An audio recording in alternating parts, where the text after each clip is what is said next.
Have you ever wondered how real estate investors manage to buy completely trashed properties when traditional banks strictly refuse to lend on homes that are unlivable? The secret weapon for professional house flippers is a specialized short-term financing tool known as a hard money loan.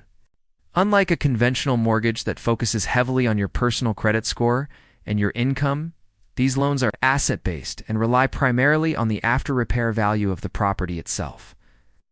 Private lenders are willing to give you the cash to buy the house and fund the renovations because they know the property will be worth significantly more once the work is finally completed.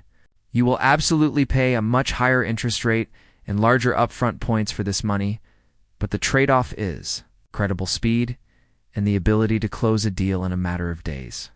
Savvy investors gladly pay these premium borrowing costs because they only intend to hold the loan for a few short months before selling the property for a massive profit or refinancing into a long-term conventional loan. If you want to actively compete for the best distressed deals in your local market, you have to be able to move incredibly fast and offer cash-like terms to the seller.